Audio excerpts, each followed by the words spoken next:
ભરૂચ નગરપાલિકાને સ્વચ્છ ભારત મિશન અંતર્ગત 3 નંગ જેસીબી, 12 નંગ ડોર ટુ ડોર માટેના નાના ટેમ્પા સહિત 16 જેટલા વિવિધ વાહનોની ફાળવણી કરવામાં આવે છે, જેનો લોકાર્પણ કાર્યક્રમ પાલિકા પટાંગણમાં યોજાયો. ગુજરાત સરકારના સ્વચ્છ ભારત મિશન 1.0 અંતર્ગતની ગ્રાન્ટમાંથી સરકાર દ્વારા ભરૂચ નગરપાલિકાને 16 વાહનો, જેમાં 3 નંગ જેસીબી, 12 નંગ ડોર ટુ ડોર માટેના નાના ટેમ્પા તથા 1 નંગ ટ્રેલર લોડર, આમ ટોટલ ₹1.80 કરોડ ફાળવવામાં આવ્યા છે. જે અંતર્ગત ભરૂચના ધારાસભ્ય રમેશભાઈ મિસ્ત્રીના વરદ હસ્તે લોકાર્પણ કાર્યક્રમ યોજાયો હતો, જેમાં પાલિકા પ્રમુખ વિભૂતિભાઈ યાદવ, ઉપપ્રમુખ અક્ષર પટેલ, કારોબારી ચેરમેન હેમેન્દ્ર પ્રજાપતિ સહિત તમામ શાખાના ચેરમેનો તથા સભ્યો અને નગરપાલિકાના ચીફ ઓફિસર, અધિકારીઓ, કર્મચારીઓ ઉપસ્થિત રહ્યા હતા.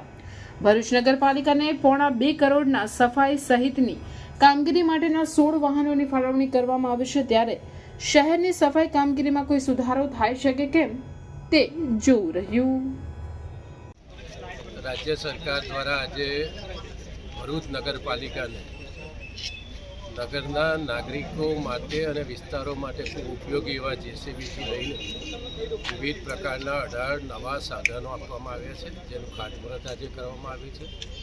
યુગાનુયુગ નગરપાલિકા પાસે વર્ષોથી સ્ક્રેપ થઈ ગયેલા કેટલાક સાધનો હતા, એને પણ આજે હરાજીથી લગભગ 60 લાખની આસપાસની કિંમત વસૂલ કરીને વેચવામાં આવ્યા છે અને નવા સાધનોનો આજે ઉમેરો થયો છે. આવનારા દિવસોમાં શહેરના લોકોને આ સાધનોનો ઉપયોગ થશે, નવી સુવિધાઓ મળશે, જેનાથી પ્રશ્નો નિરાકરણ કરવામાં આપણી અનુકૂળતા વધશે.